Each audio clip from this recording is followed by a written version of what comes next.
the cameras flashed, the crowd froze. And just like that, you could feel the air get sucked out of the room. I mean, picture the scene. A television studio, the lights are just blindingly bright, and a woman is in tears. And not just any tears, right? No.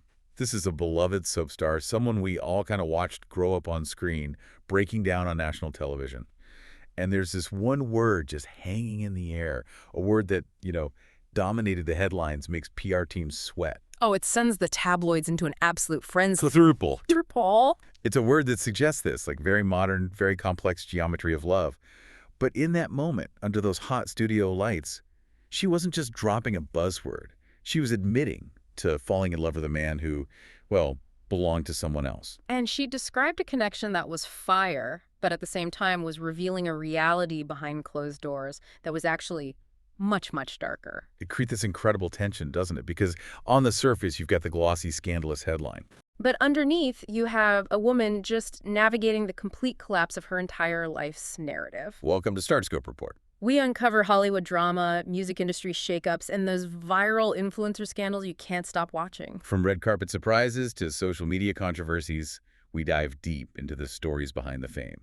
And today, we're doing a deep dive into Helen Flanagan. We're talking secret boyfriends, reality TV betrayals, and a plate of spaghetti bolognese that was, frankly, a crime against cuisine. I'm still not over the bolognese incident, to be honest. We'll get there.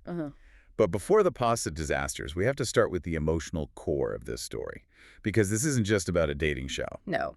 If you look at the timeline we have here, this is really a case study on the collapse of a 13-year domestic life and the chaotic, messy attempt to rebuild it while the whole world is watching. Okay, so let's set the stage.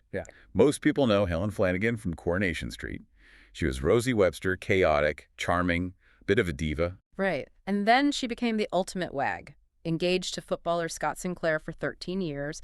They had the 3 kids, the huge house, the whole picture of stability. But in 2022, that all just fell apart. And that split is crucial. It's the context for everything that follows. We can't understand the throuple or the secret boyfriend without understanding the vacuum that was left behind. In the interviews we've looked at, she described that breakup as feeling like a divorce, even though they weren't legally married. She admitted to losing basically all of her money and feeling this intense, crushing loneliness. That's a massive identity shift, to go from being part of a power couple, secure in this massive home, to suddenly being completely alone. So sociologically, when someone exits a long-term, high-status relationship like that, what happens? You often see a period of what we'd call radical instability. Her entire framework for how she existed in the world as a partner, as a wag, as a homeowner, it just vanished overnight. Radical instability? That sounds terrifying. Is that where you just trying to find the complete opposite of what you just lost? Like a rebound on steroids? Precisely. You're looking for a jolt to the system. You are trying to feel something other than grief. And that leads us directly to the boxer. The boxer. This is where the story gets really cinematic. September 2024. Helen appears on Celebs Go Dating. Now, usually the whole point of the show is pretty simple, right? Yeah, celebs pretend to date normal people. It's usually lighthearted, a bit silly. But Helen drops a bombshell. She reveals she had been in a situationship with former heavyweight champion David Haye. And this is where the terminology gets fascinating and honestly a little murky. The media immediately labeled it a throuple. Right, because for context, David Haye has been in a long-term open relationship with Sienna Osborne. He's been linked to other women like Una Healy in similar setups. The press loves the word throuple because it implies this organized, consensual, geometric shape of romance. But looking at the transcripts from the show, Helen was really specific about rejecting that label, wasn't she? She seemed almost offended by it. She was adamant. She said, I was in love with him. But then she dropped this line that really it stuck with me. She said, I wouldn't have enjoyed watching the man I was in love with have sex with another woman. Wow. That is incredibly raw. And it kind of destroys the throuple narrative, doesn't it? Completely. Because a throuple implies that everyone is on board with the dynamic. It highlights the massive difference between a throuple, a consensual 3-way romantic bond, and a situationship, which is often just a relationship lacking any clear definition or boundaries. And she described their connection as fire. Fire usually signals high intensity but low stability, burns bright, burns out fast. And the fallout was heavy. Yeah. On the show, she's wiping away tears, admitting she felt very guilty, even though she'd had communication with David's girlfriend, Zian. She called that period of her life quite dark. It sounds like she was trying to plug that hole of loneliness left by Scott Sinclair with something explosive, but it just ended up burning her. It's a pattern psychologists call the vulnerability cycle. Okay, so you seek connection to cure the loneliness, Yeah. but you end up in a dynamic that compromises your own values. Exactly. She said, "It's not nice on another girl, and I should known better." That guilt is a heavy burden to carry when you're already navigating a public breakup. She was looking for a savior, but she found a situation that just reinforced her insecurity. But here's the thing. If you think a love triangle with a boxer is complicated, the story gets even stranger. Because while she was crying about David Haye on camera, she was hiding a massive secret from the producers of her own dating show. This part of the story is just wild. It involves a breach of contract, a furious production team, and a dinner date that went horribly, horribly wrong. Coming up, we're talking about the secret boyfriend scandal, a reality TV betrayal, and why you should never, ever serve mince without pasta. It really is a rule to live by. Okay, let's unpack this secret boyfriend scandal. Because this speaks volumes about how reality TV is made versus, the reality of the people in it. Right. So Helen is cast on Celebs Go Dating. The one rule, the golden rule, is that the celebrities must be single. The whole point is they're looking for love with the public. It's the entire premise of the format. If you're not single, the show just doesn't work. It becomes a total sham. But, plot twist, Helen Oh. wasn't single. While she was filming, she was actually dating someone else, Robbie Talbot. He's a 45-year-old former footballer. So this puts the producers in a real bind. I mean, usually a breach like this, lying to the production team about your relationship status, would get you kicked straight off the show. Oh, instantly. We've seen it happen. But the E4 bosses did something really interesting here. Instead of firing her, they realized the drama of the secret boyfriend was actually way better than the fictional dates she was going on. So they just pivoted. They leaned right into the chaos. They broke protocol and wrote Robbie into the show. They basically broke the fourth wall and said, okay, let's watch this implode. It turned the show from a dating experiment into a docudrama about Helen's messy life. Which led to some incredibly awkward television. I mean, there's this poor guy, Luke, a 23-year-old date, and Helen has to call him up and dump him because, oops, she's actually taken. The audience backlash was huge, by the way. People felt cheated. They accused the show of faking scenes. But the best part for me isn't the betrayal. It's the detail about her and Robbie's domestic life. The culinary disaster. I see this in the notes, and I still can't quite believe it. It's so specific. So Helen is describing why she likes Robbie. She calls him level-headed and funny. She's trying to sell this relationship as the healthy alternative to the David Haye chaos. Okay, makes sense. But then she tells this story about him cooking dinner for her. He says he's making spaghetti bolognese. Classic, comforting meal, right? Hard to mess up. It's the staple of British domestic cooking. It's warmth in a bowl. Apparently not. She turns up, and he serves her. Mm-hmm. Just mince. Wait, just the meat sauce? Just a bowl of meat, no spaghetti, no garlic bread, just mince in a bowl. That is a choice. Right. And she's like, there was no Parmesan. It's such a funny, humanizing detail amidst all this high-stakes drama. He's not a boxer in a glamorous throuple. He's a guy from the north who forgot to buy pasta. But think about what that represents. That grounding element was probably exactly what she craved after the chaos of the David Haye era. Good point. Robbie was described as northern and reminding her of home. It signaled a return to what she knew, the football world, domesticity, stability.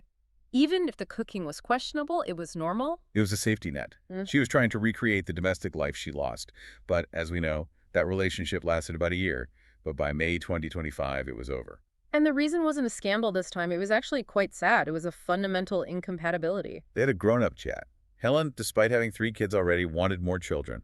And Robbie, who is older and has his own children, did not. It's a stark reminder that even when you find someone level-headed, those big life goals have to align. Absolutely. And it's heartbreaking because she had moved him into her house, introduced him to the kids.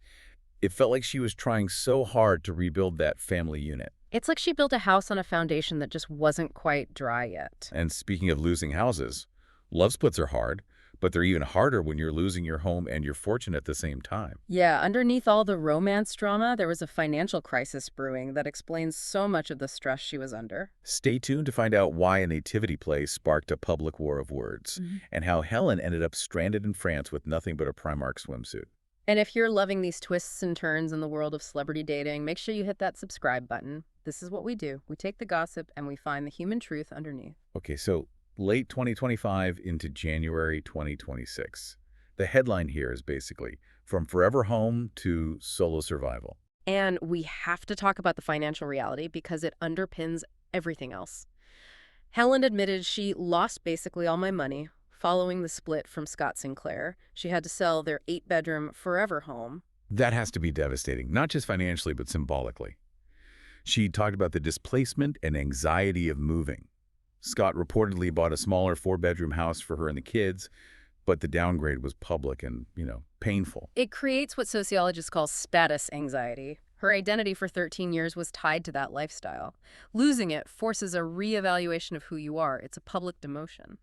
And when you combine that status anxiety with the emotional fallout, that stress often manifests in conflict. Which brings us to the nativity incident. Oh, this was messy. December 2025, a time for peace and joy, or for blasting your ex on Instagram. A very modern public feud. It felt very Kardashian-esque in how it all played out. So the situation is, it's their son Charlie's nativity play, huge moment for a parent. But Scott isn't there. Where is he? He's at the F1 Grand Prix in Abu Dhabi. And he's not helping matters. He's posting photos of blurry nights in the UAE, living the high life. Meanwhile, Helen is posting photos cuddling Charlie, playing the role of the devoted present mother. The contrast in their Instagram grids was stark. It was war. She did not hold back. She posted a screenshot of his F1 post and called him a piece of ass for missing the play. It was just raw anger. It really highlights the resentment that builds when one parent feels they're carrying the emotional load while the other one retains all the freedom and the lifestyle. It's not just about the nativity play, is it? It's about the disparity in their post-split lives. He's at the F1, she's managing the school run alone in a smaller house. Exactly. That breeds bitterness. But here's where it gets really interesting. Because usually this is where the celebrity spirals.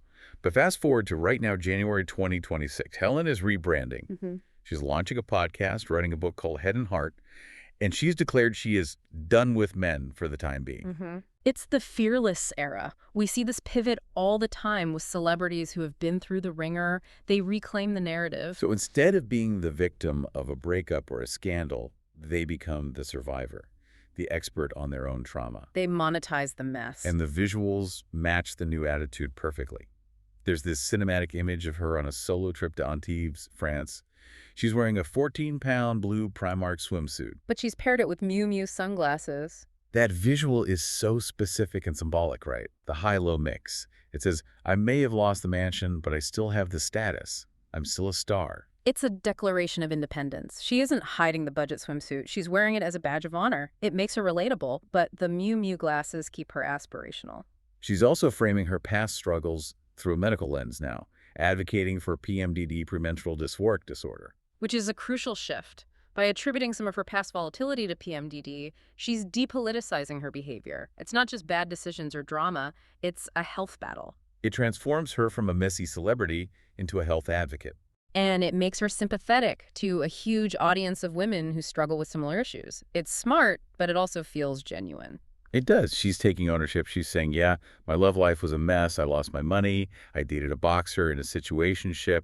I dated a guy who served me plain mince, but I'm still standing. And that is the ultimate currency in 2026. Resilience. The audience forgives the mess if you can show them how you cleaned it up.